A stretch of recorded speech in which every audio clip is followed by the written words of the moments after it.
여기서 해독을 거칩니다. 예. 해독을 거친 다음에 이제 배설이 일어나는 부분들. 뭐 대변으로도 빠져나오겠지만 또 하나의 배변의 경로 말고 또 하나 빠져나오는 경로가 있죠. 이게 바로 뭡니까? 예, 바로 날숨이라는 겁니다. 예, 날숨. 그래서 날숨을 후 하고 쉴 때, 예, 우리 몸에서 나오는 날숨. 이게 바로 이산화탄소죠. 이산화탄소라고 합니다. 예, 이산화탄소라는 부분들로 이렇게 배출이 되는데요. 자, 그럼 이 날숨, 좀 많이 쉬어야 되겠습니다. 이 날숨을 어떻게 많이 쉴 수 있을까? 그러면 바로 하나의 솔루션이 바로 운동입니다. 운동. 예. 자, 운동을 열심히 하면, 또 라이드 같은 거 우리 타면, 스피닝 같은 거 타면 막 숨이 차져오죠.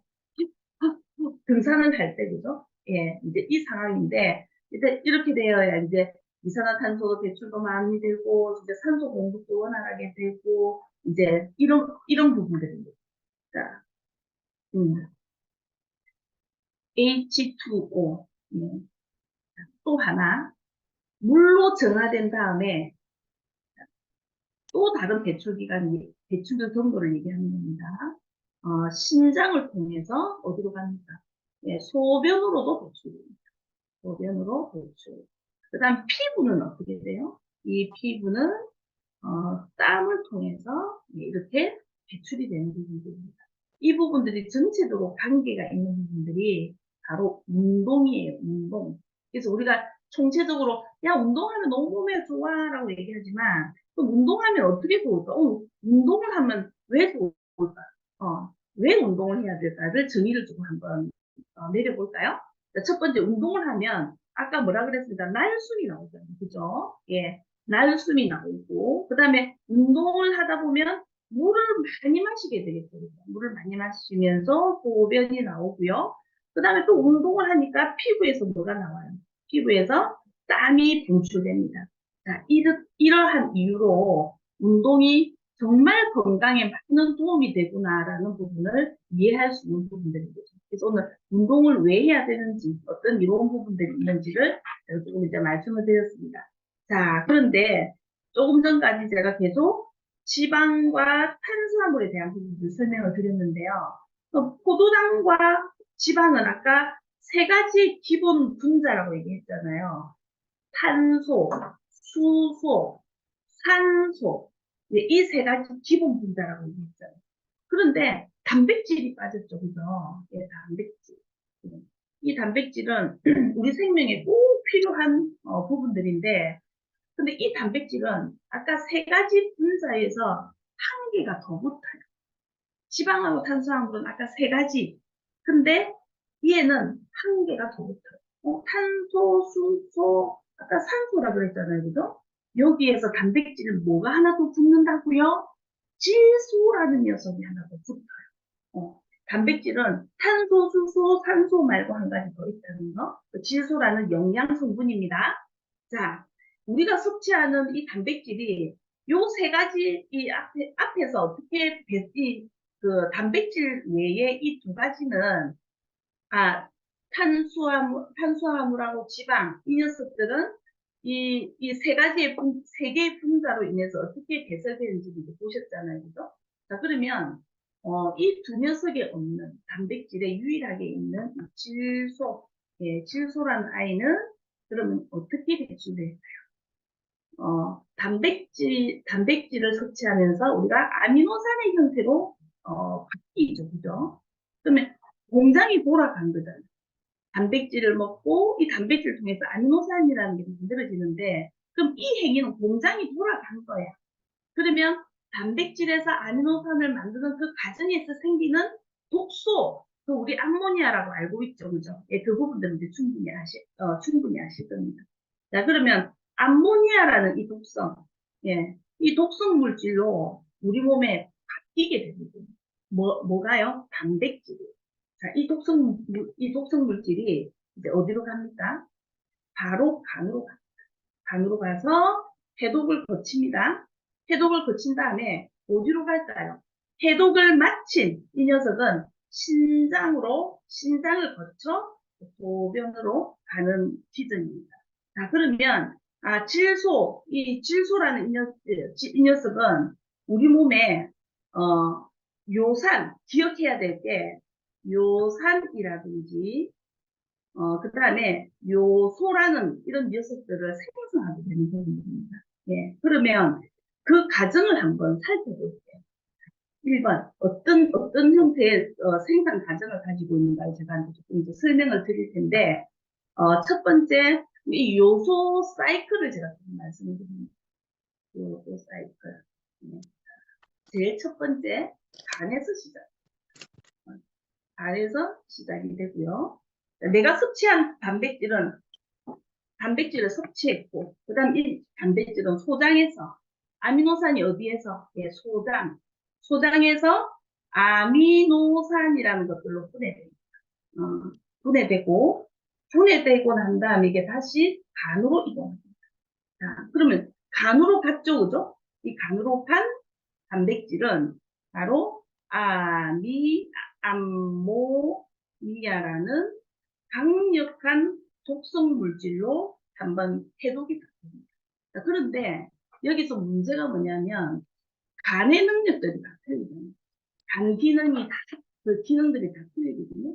예를 들어서 간 기능이 굉장히 떨어져 있다. 이 상태에서 이런 기전을 두고 간 기능이 떨어져 있다 하면 암모니아가 입으로 나와요. 암모니아 입으로 입냄새가 심해진다는 거예요. 주변에 입냄새 나시는 분들 있죠. 그럼 저희들 뭐랍니까? 예, 너 이따 탔니? 뭐 혹은 두 번째, 너 뭐 위가 탈이 났니? 위쪽으로 많이 여러분들 생각을 하시더라고요. 근데 실질적으로 간입니다. 간. 예. 입냄새가 심해지고요. 간 기능이 안 좋으신 분들 보면 입냄새 많이 나는 분들도 조금 이제 간 쪽으로 한번 검토를 한번 해봐라는 부분들도 우리가 말씀드릴 필요가 있다라는 거죠. 자, 그러면 1차 해독을 했는데 그 다음이 1차 해독은 겨우 해놓고 그 다음이 해독이 전혀 안 된다라는 거거든요.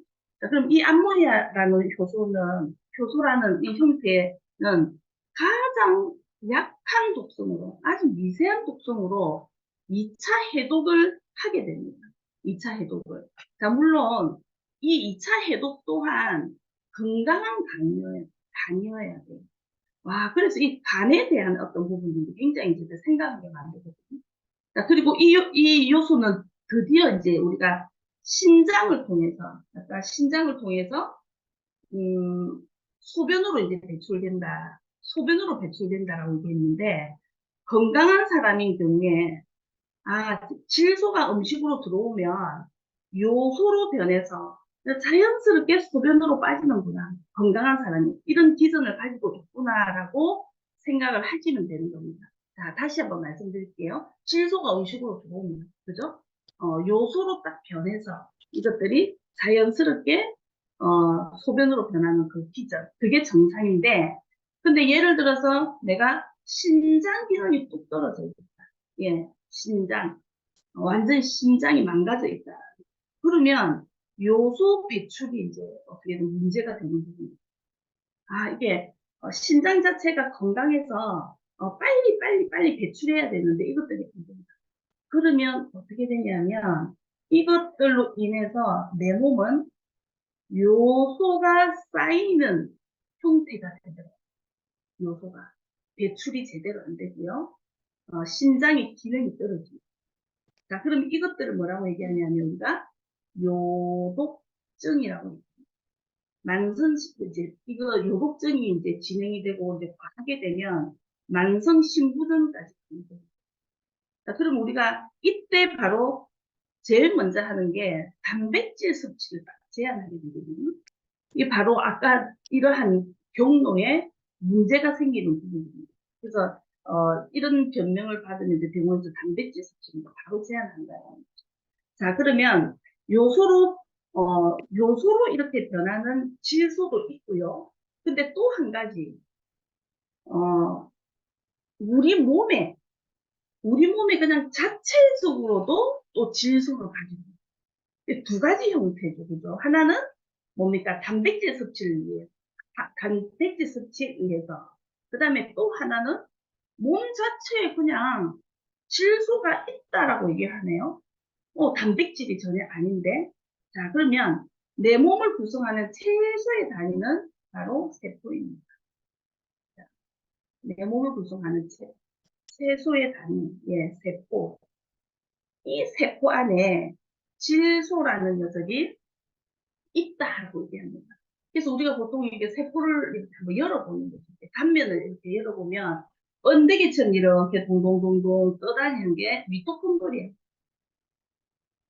미토콘드리아라는 에너지 공장도 있고요. 그 다음에 이 안에 미토콘드리아 안에 세포 핵도 존재하죠. 그죠? 그러면 이 세포 핵 안에 뭐가 있습니까? DNA, 뭐, 그 다음에 RNA, 뭐, 이런 유전 물질 같은 거. 복잡하죠. 그죠? 공부하기가 좀 힘들어요. 유전 물질이 들어있어요. 자, 그러면, 우리가 그 세포핵을 막 핵산으로 구성되어 있다라는 것은 어렴풋이 옛날에 그 생물 시간에 조금 들었던 기억들이 이제 사실은 조금 이제 나는 부분들이 세포핵은 핵산으로 구성이 되어 있고 뭐 이런 것들을 얘기했던 기억들이 조금 납니다. 다시 이제 그림을 보면 세포 안에 뭐가 있다고요? 핵이 존재합니다. 자, 핵을 구성하는 이 핵산이라는 물질, 예, 이 핵산을 이루고 있는 이 물질이 바로 뭐라고 얘기하냐면 퓨린이라고 얘기해요. 퓨린. 그래서 야, 통풍에 퓨린이 많이 들어있는 음식 먹으면 안 돼. 이 정도는 우리가 알고 있는 부분들. 그런데 뭐 기름진 곳에 많이 들어있는 것이 퓨린이라고 생각했는데 그곳만 있는 게 아니고 어디에도 있다고요? 세포 안에 예, 핵산을 이루는 그 물질이 바로 퓨린이네. 그러면 이 세포 안에도 퓨린이 존재한다라는 부분들. 예. 자, 그래서, 이 두 가지, 이 두 가지의 형태로 퓨린이 이제 존재한다라는, 퓨린이라는 물질이 우리 몸에서 배설되는 과정에서, 예, 그럼 이 요산이 어떤 부분들인가를 정의를 한번 해볼게요. 그 퓨린이라는 물질이 우리 몸에서 이렇게 배설되는 과정이 있을 거 아닙니까? 예, 배설되는 과정에서 자연스럽게 만들어지는 녀석이 바로 요산이다. 예, 이렇게 이제 얘기를 할 수 있습니다. 그럼 좀 정의를 제가 이 복잡한 얘기를 한마디로 조금 정의를 한번 해볼게요. 세포는, 예, 세포는 질소를 가지고 있는 아이죠. 예, 질소를 가지고 있는 아이고, 그 다음에 세포핵에는 뭐가 있습니까? 퓨린이 있습니다. 예, 퓨린이 있으며, 그 다음에 이 퓨린이 배설되는 과정에, 배설되는 과정에 요산이라는 녀석이 만들어진다. 예, 이게 바로 방금 제가 주저리 얘기했던 예, 핵심적인 부분들이라고 생각합니다. 내가 특별히 어떤 음식을 먹지 않아도 누구나 내 몸에 요산이 생길 수 있네. 예, 이 부분을 제가 이렇게 설명을 제가 한 겁니다. 자, 그럼 기본적으로 세포 대사 활동에 의해서 예, 그리고 음식을 통해서 이 두 가지의 기전에 의해서 퓨린이 생성이 된다라고 말씀을 드릴 수가 있습니다. 자, 그러면 대표적으로 퓨린이 굉장히 많이 들어있는 음식들을 우리 한번 봐야 되겠죠. 그죠? 예, 보통 여러분들 잘 알고 있는 뭐 맥주거든, 맥주. 예, 맥주 여러분들 퓨린이 가장 많이 들어있는 알코올 종류거든요. 그 다음에 또 어떤 것들이 있습니까? 예, 기름기. 잠깐만요. 기름기가 굉장히 많은 붉은색 생고기, 붉은색 고기. 뭐 소고기, 돼지고기 이렇게 붉은 빛이 나는 녀석들이 있죠. 그 다음에 우리 등푸른 생선 오메가3 때는 굉장히 많이 선호했다. 그죠? 등푸른 생선. 예, 이것도 과유불급이다. 예, 적당량 드셔야 된다. 뭐 때문에? 퓨린 때문에. 그럼 퓨린이 많이 들어있는 생선을 조금 말씀을 드려보면 고등어, 연어, 꽁치, 정어리, 예, 이런 등푸른 생선에 퓨린이 좀 집약되어 있고요. 그 다음에 요즘 의외로 젊은 층들이 이것도 곱창 이런 거, 대창, 막창 이런 것도 굉장히 좋아하더라고요. 예, 이런 내장류 있죠, 내장. 그 다음에 생선 배 딱 따면 내장들 있죠. 그거 저희 나라 같은 경우 그 싹 다 끄집어내서 젓갈이 굉장히 많이 담죠, 그죠? 그래서 그런, 알 종류, 내장 종류 이런 것들 완전 퓨린 덩어리다. 퓨린 덩어리다. 그 다음에 저기 조심해야 된다고요? 예, 맥주 조심해야 됩니다. 그래서 많은 사람들이 목이 마르다고 맥주 드시죠, 그죠? 그런데 모든 알코올 중에서 이뇨작용이 가장 심한 술이 사실은 맥주입니다, 맥주. 내 몸을 제일 건조하게 만드는 알코올이 1등이 맥주라고. 그래서 맥주는 조금 저희들이 삼가하는 부분들 조금 내가 알코올이 필요하다면 그래도 또 제일 와인 종류가 그래도 제일 낫겠죠, 그죠? 자, 그러면 다시 기억하세요. 퓨리는 어떻게 된다고요? 나중에 요산이 된다라는 사실을 잊지 않기 바랍니다. 예. 자, 옛날에는 저희들이 뭐 잘 먹질 못했잖아요. 그죠? 뭐 1950년대, 60년대 이렇게 생각해 보면 전부 채식 위주로 저희들이 생활을 했던 적이 있거든요. 예, 이때는 음식으로 들어오는 퓨린의 양이 적었잖아요. 풀떼기만 먹거든요. 그죠? 퓨린이 들어올 게 뭐가 있습니까? 그죠?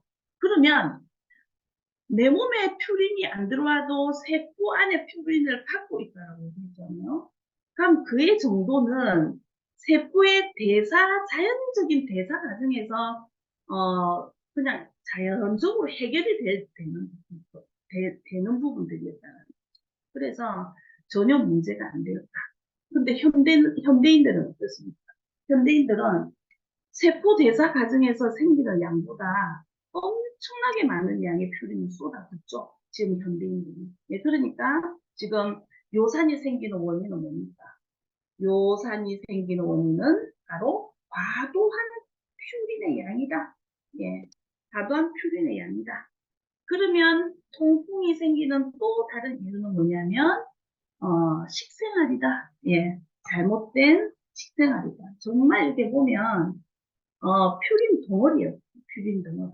자, 그러면 이렇게 과도한 퓨린이 형성이 되고 내 몸에는 요산이 마구마구 생겨나고 있을 때, 예, 이때 내 몸 중에서 어떤 장기들이 바빠집니다. 예, 어떤 장기들이 바빠집니다. 퓨린이 대량 생산되고 있어요. 예, 이때 바빠지는 장기 두 개가 있어요. 그게 바로 콩팥. 예, 그게 바로 콩팥. 예, 그 다음에 대장입니다. 우리 갑상선 할 때 굉장히 중요한 장기거든요. 예, 그죠? 예, 그게 간하고 대장, 그 다음에 콩팥, 그 다음에 통풍은 콩팥하고 대장입니다. 예, 콩팥이 갑자기 바빠졌어요. 대장도 바빠졌어요. 장내 미생물 환경이 굉장히 중요한 부분들이죠. 그래서 이런 것들이 무너지기 시작해요. 그러니까 대장의 역할도 굉장히 바빠지고요. 콩팥, 예, 혈액순환, 콩팥에 대한 부분, 콩팥이 해야 되는 일들도 너무 많아집니다. 그래서 혈액순환, 장내 미생물 환경 굉장히 중요하고, 그 다음에, 혈액순환이 너무너무 중요한 부분입니다. 그러면 우리 몸에 질소라는 아이의 그 배출 시스템은 딱 두 가지다. 예. 뭐, 생겨나는 건 어쩔 수 없는데요. 잘 배출시켜야 되는 부분이거든요. 이게 누적이 되고, 축적이 되면 바로, 뭐, 요산의 형태가 되어버리니까 잘 배출하는 부분들이 중요한데, 이 배출 시스템이 두 가지다. 예, 두 가지. 아까 간에서 요소 사이클로 있는. 그러니까 제가 설명드렸던 요소 사이클에 의해서 그냥 소변으로 자연스럽게 배출되는 것들 하나. 예, 바로 요산이라는 형태로 콩팥으로 배설되는 방법이 있는데, 요산이 이 두 가지 이유로 이제, 그러면 어떻게 해서 이 요산이 쌓이는지 두 가지 이유로 이제 말씀을 좀 드립니다.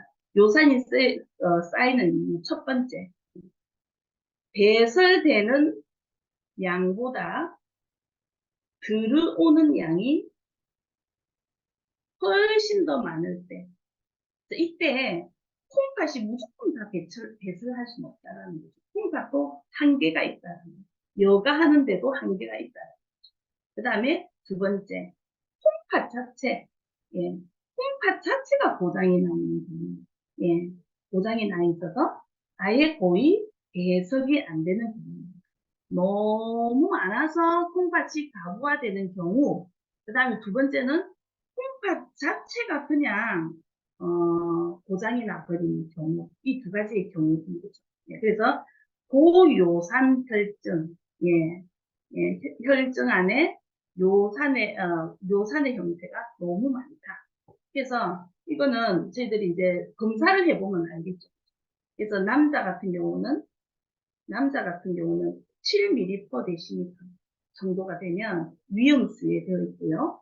여자 같은 경우는 6mg/dl. 이게 바로 기준이 됩니다. 이 선을 넘어가면 위험하다라고 이제 얘기하는 거죠. 자, 그러면 아까 방금 얘기했던 뭡니까? 고요산 혈증. 와, 이거를 진단받으면 이거 통풍이야? 큰일 났네? 라고 얘기하지만 이건 통풍은 아닙니다. 예, 통풍은 아니고요. 그 전 단계라고 볼 수 있는 부분입니다. 그래서 우리 저기 뭐고 몸이 살기 위해서 막 세포가 대사 활동을 하고요. 그 다음에 또 살기 위해서 음식을 막 먹게 되는 부분들. 근데 그 과정에서 생기는 퓨린이라는 물질은 원래 혈액을 타고, 제가 아까 혈액의 건강이 굉장히 중요하다고 했죠. 예, 혈액을 타고 이동하면서 요산이라는 찌꺼기로 바뀌게 됩니다. 그래서 이 요산이라는 요산 이해를 현미경으로 보면 어떻게 생겼냐면 아주 날카로운 바늘처럼 이거 이렇게 생긴 거 보면 너무 날카롭게 이렇게 생겼거든요. 그래서 이 요산이라는 찌꺼기가 건강한 사람인 경우에 이게 신장을 이동합니다. 신장으로 이동해서 아까 소변으로 빠진다라고 얘기했죠. 예, 소변으로 빠진. 그런데 들어오는 양이 너무 많거나 걸러주는 기능이 약할 수 있잖아요. 두 가지의 경우가 있잖아요. 그러면 이 녀석들이 곳곳이 다니면서 온몸에 곳곳에 다니면서 얘들이 침착하게 됩니다. 침착하게 됩니다. 어디에서 쌓이냐? 그럼 이 녀석들은 주로 몸 말단 부위입니다. 몸 말단 부위. 이 몸 말단 부위가 어디입니까? 이게 기껏, 손끝, 발끝, 그죠? 요런 말단 부위에 차곡차곡 쌓입니다. 말단 부위. 차곡차곡 쌓이거든요. 자, 그리고 백혈구는 이 아이를 적으로 판단해거든요. 그래서 모이기 이 녀석들이 모이기 시작하면 굉장히 민감하게 면역 감인 반응을 일으키기도 합니다. 자, 이때 어떤 현상이 일어나냐면 통증 생기고요. 그 다음에 부종 생기고요. 그 다음에 발작까지 일어납니다. 이것을 바로 우리가 통풍이다라고 얘기해요. 이러한 증상을 가지고 통풍이다라고 얘기합니다. 근데 이 통풍은 갑자기 나타날까요? 이 통풍이 갑자기 나타나는 부분들은 뭐 10년, 뭐 이렇게 암처럼 10년, 뭐 이렇게 굉장히 오랫동안 지속적으로 나타나는 부분입니다. 그러면 이 단계를 제가 아까 1차, 2차, 3차, 4차까지 굉장히 중요하다고 그랬잖아요. 그래서 지금 말씀드리는 부분들은 소비자분들에게 솔루션을 여러분들이 설명을 잘 드릴 수 있는 부분들이거든요. 자, 증상. 그 다음에 이거를 4단계로 제가 한번 딱 설명을 드리면 아까 말씀드렸던 첫 번째 단계가 고요산 혈증입니다. 이거는 통풍도 아니고요. 증상도 한 개도 없어요. 증상도 없어요. 나는 알 수가 없는 거예요. 그래서 뭐가 중요하다고요? 혈청 검사가 중요한 거예요. 그래서 이 혈청 검사를 해서 남자는 7ml 데시미터, 여자는 6ml 데시미터 이상이 나오면 본인은 뭐라고요? 나는 고유산 혈증에 해당된다라고 이제 생각하시면 됩니다. 자, 그 다음 두 번째입니다. 두 번째. 어느 날 아침입니다. 어느 날 아침에 침대에서 딱 발을 디디는 순간에 순간적인 통증에 완전히 깜짝 놀라는 거예요. 발을 딱 디디면 와 하고 소리 나거든요. 보통 아침 아니면 새벽에 이런 일들이 일어나는데 발이 퉁퉁 붓고요. 손을 댈 수도 없고 어떤 고통이냐면 칼로 살을 쫙쫙 베이는 듯한 통증이에요. 그래서 그 통증 레벨이 있거든요. 1번, 2번, 3번, 4번, 5번, 6번 통증 레벨이 있는데 산통이죠, 산통. 아이를 낳을 때. 그 산통이 아니다. 치통 있죠, 치통. 굉장히 심한 치통이 한 5, 6 정도. 그 다음에 상고의 고통이 6, 7 정도라고 그랬거든요. 근데 이 통풍은 거의 8을 얘기한답니다. 그러면 상고의 고통보다 더 심한 게 바로 이 통풍이에요. 그러니까 갑자기 고함을 지르는 거예요. 예. 손도 댈 수 없는 그 부분, 이 부분들이 바로 2단계입니다. 자, 그럼 이 2단계를 뭐라고 얘기하냐? 급성으로 왔죠, 그죠? 꽉 하면서 급성으로 왔잖아요. 1번. 이렇게 고요한 상태에서 아무런 반응이 없었는데, 갑자기 급성으로, 이걸 뭐라고 얘기한다? 급성 통풍성 관절염이라고 명합니다. 이렇게 이제 진단을 받게 되는 부분. 예. 자, 그 다음에, 언제 그러면 아플까요? 언제 많이 아플까요? 낮일까요? 밤일까요? 새벽일까요? 자, 요산으로 인한 급성 통풍은요, 주로 새벽이나 아침에 훨씬 통풍이 더 심한데 이유가 있을 거 아닙니까? 그죠? 왜 하필 아침이냐? 출근하기도 전에. 이유는 요산이라는 녀석이 두 가지 특징이 딱 있는데, 그,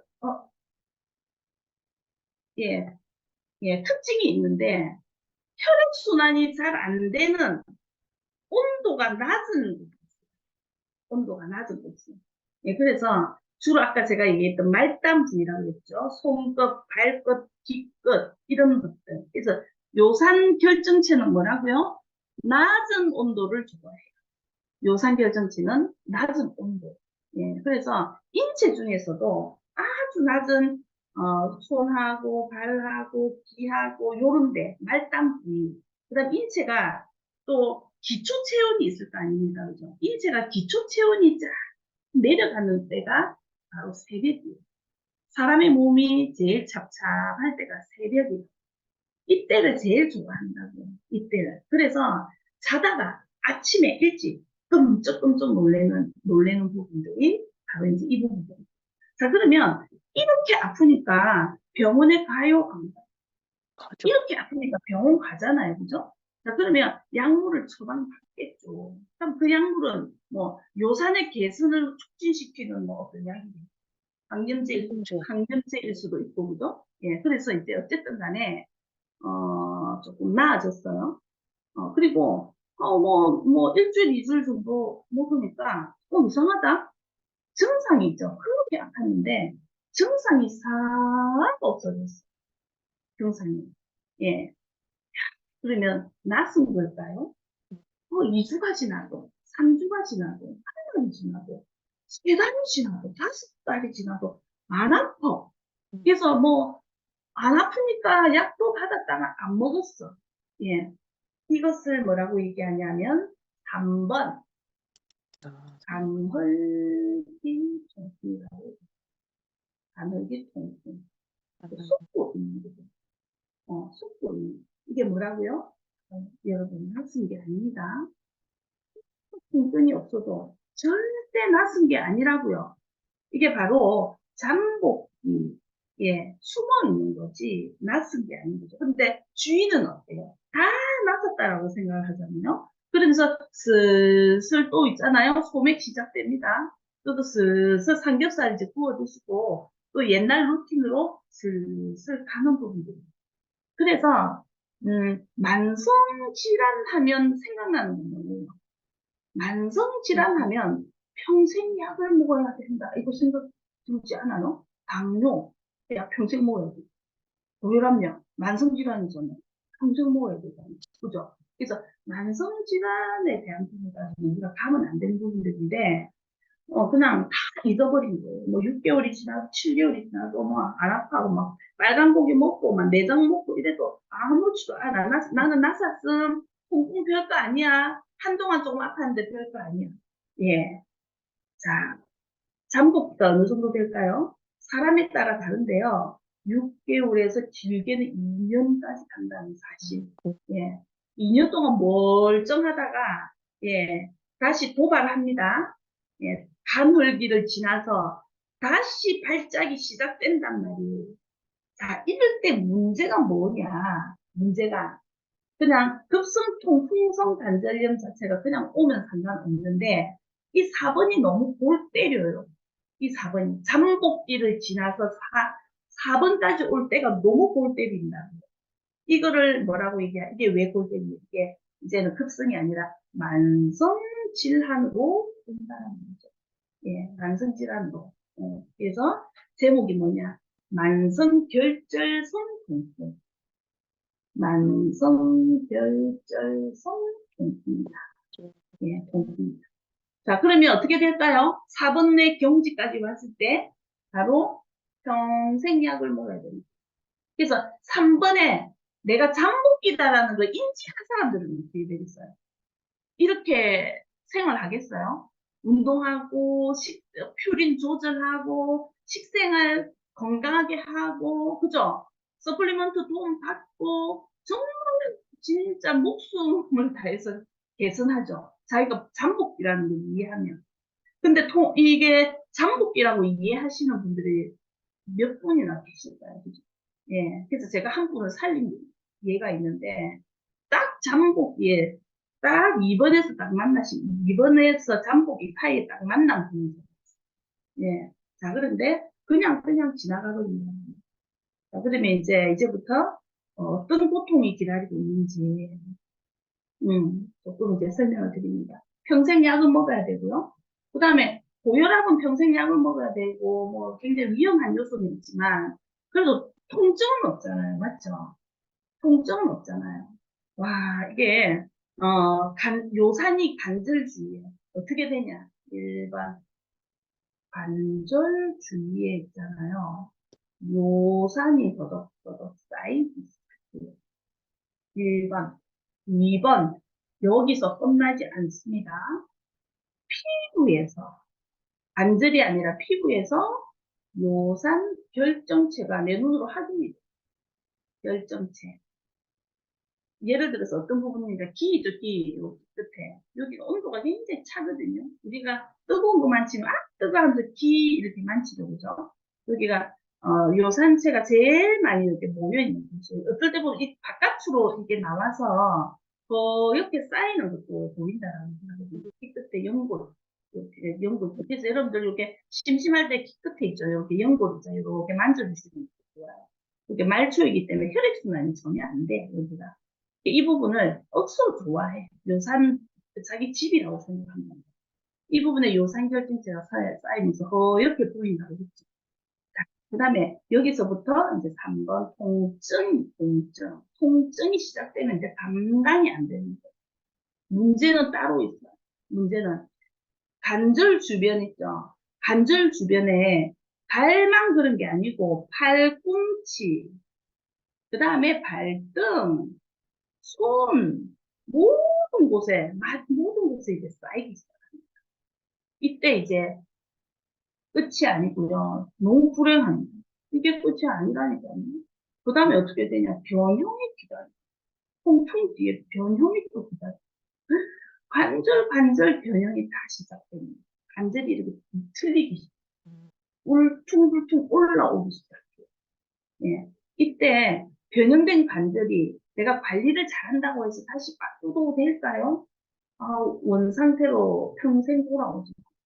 그러니까 치료를 하면 될까요? 치료를 해도 되지 않아요. 그래서 이 4번까지 왔을 때 너무, 너무 행복지수가 평생 동안 떨어집니다. 그래서 통풍을 공부해보면 좀 겁나거든요. 돌아오지 않습니다, 여러분. 방법 없습니다. 그래서 나중에는 어떻게 돼요?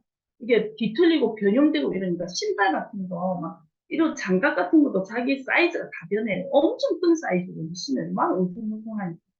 예. 그리고 막 신발까지도 더 크게 신어요.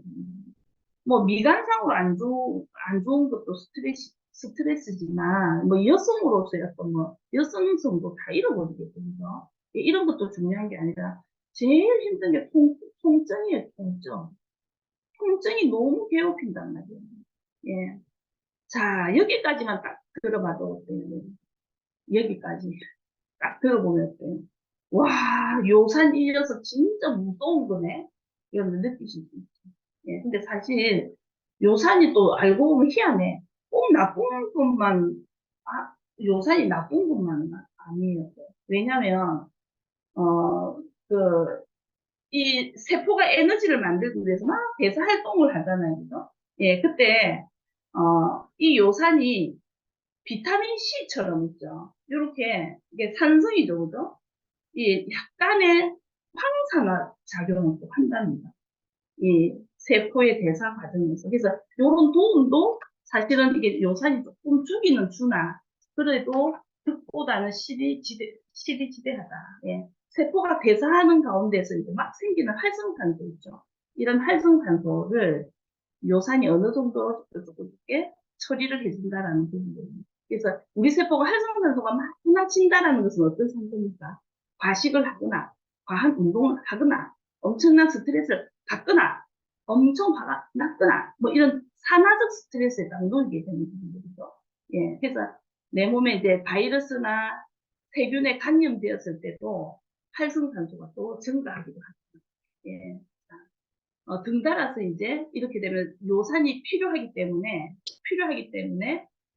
요산도 어느 정도로, 예, 적당한 부분들은 사실은, 있는 것도 도움이 조금 될 수 있다. 근데 과유불급이라는 부분, 예, 이제, 넘쳐났을 때, 그 이제, 실은 엄청나다라는 부분들을, 조금 이제 말씀을 드립니다.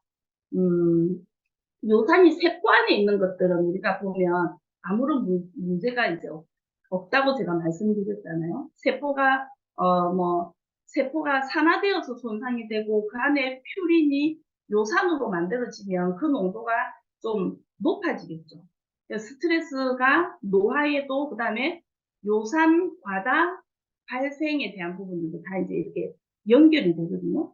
자, 그러면 어떤 질환이 있으면 통풍이 잘 걸리는지에 대한 부분들을 조금 설명을 드리도록 하겠습니다. 조심해야 되는 부분들이 1번 비만이라고 있습니다. 예. 자, 1번 비만. 대사성 질환이죠. 그죠? 보통 비만일 때 당뇨도 따라오고 고혈압도 따라오고 고지혈도 등달아 이렇게 따라 따라오는 이제 경우들이 이제 많은데 뭐 그다음에 그다음에 이런 술이나 이렇게 기름진 부분들, 그다음에 이런 부분들을 이제 과도하게 먹었을 때도 이제 이 비만에 대한 부분들이 사실은 이제 피할 수 없는 부분이다라고 얘기했는데, 결국은 비만을 통해서, 퓨린이라는 부분들이 어쩔 수 없이 많이 들어가게 되고, 그러면서 이게 이제 피할 수 없는 부분이다라고 이제 이렇게 이제, 말씀을 드릴 수가 있습니다. 자, 그러면 솔루션에 대한 부분들도 좀 설명을 드리도록 할게요. 첫 번째, 아까 세포가 산화되는 부분들도, 퓨린에 대한, 퓨린을 배설하고 하는 부분들도 굉장히 방해가 되는 요소가 된다라고 얘기했거든요. 그래서 일단은 세포의 산화를 막아주는 것, 세포가 노화되지 않도록 해주는 것, 그 다음에 세포의 활성도가 떨어뜨려지지 않는 부분들, 네, 이 부분들이 중요한데, 그 중에 굉장히 중요한 부분들이 바로 코큐텐입니다. 네, 코큐텐. 그 다음에 두 번째가 미국 암이 콜레스테롤 헬스거든요. 콜레스테롤 헬스는 고지혈이라든지, 그 다음에 통풍이라든지 비만이라든지 이런데 절대적으로 필요한 제품이 바로 콜레스테롤 헬스라고 얘기했거든요. 그래서 우리 아미 그 제품 자료집에 보면 콜레스테롤의 효능에 보면 그 통풍에 대한 부분들 굉장히 많이 나와요. 그래서 통풍 환자들에게 꼭 먹어야 되는 게 바로 콜레스테롤 헬스다라는 부분들이 이제 명명되어 있습니다. 이 콜레스테롤 헬스는 저번에 말씀드렸듯이 녹차가 여러 형태로 카페인 없이 이제 제거된다라고 얘기했거든요. 그래서 이러한 여러 가지 물질들이 퓨린을 조금 정리하고 처리하는데 굉장히 이제 도움이 되는 부분들이다라고 얘기했습니다. 그 다음에 아까 혈액순환에 대한 부분도 말씀을 드렸거든요. 이게 바로 오메가3입니다. 오메가3. 자, 그 다음에 아까 콩팥 부르죠. 이제 혈액의 깨끗한 부분들하고 직결적으로 관계되어 있는 게 또 콩팥이라는 기관이거든요. 자, 그 다음에 이제 네 번째가, 유산균입니다. 아까 마이크로바이옴, 장내 미생물에 대한 환경이 굉장히 중요하다라고 얘기했거든요. 그래서 바로 이 유산균, 마이크로바이옴. 그 다음에 다섯 번째가 바로 뭐냐면 물입니다. 물. 예, 다섯 번째, 충분한 양의 물을 드셔주셔야 된다. 예, 그리고, 항산화에 대한 부분들, 비타민 C, 비타민 A, 뭐, 비타민 E, 이런 부분들은 그냥 가장 기본적인 거, 예, 말씀을 드리지 않아도 아주 기본적인 부분들로 이제 사실은, 필요하다라고 말씀을 드릴 수가 있습니다. 그래서 오늘 강의의 가장 핵심적인 부분들은 아까 1단계, 2단계, 1단계, 2단계, 3단계를 거쳐서 잠복기를 거친다라는 부분인데, 그래서 저희들 혈중 검사 이렇게 한 번씩 해서 고요산 혈증에 대한 부분들을 한번 저희들이 어느 정도의 수치를 가지고 있는가. 그럼 우리 여성 같은 경우에 6mg per 데시미터가 넘으면 저희들은 사실은 통풍이 1단계로 와 있는 거죠. 통풍이라고 명명하지는 않지만, 그래서 그 검사를 통해서도 저희들이 한번 체크를 해보면 좋을 것 같아. 그래서 1단계 고요산 혈증, 그 다음에 급성 통풍성 관절염, 그 다음에 가늘기 통풍, 예, 요까지 해서 가늘기, 이 잠복기에 내가 어떻게 이렇게, 한번 했잖아요, 그죠? 새벽에, 한번 했어. 그거는 2번까지 왔다는 거죠. 그죠? 예, 그러면, 그 다음에 잠복기에 저희들이 어떻게 관리를 하는가. 이 부분들에 따라서 이분의 인생이 왔다 갔다 할 수 있는 부분들이다. 그래서 오늘 그 통풍에 대한 부분에서 가장 중요한 게 바로 이 1번, 2번, 3번, 그 다음에 잠복기를 거쳐서 이제 돌이킬 수 없는 4단계 만성질환으로 넘어가는 그 마지막 기회 있잖아요. 그 잠복기. 예, 이 부분에 정보를 주시는 게 오늘 강의의 가장 중요한 부분들이 아닌가라는 생각을 합니다. 그래서 콜레스테롤 통풍에 딱 걸렸다 이렇게 얘기하면 사실은 평생 콜레스테롤 헬스는 절대 떼면 안 된다라고 이제 말씀을 드리고 싶습니다. 네, 감사합니다.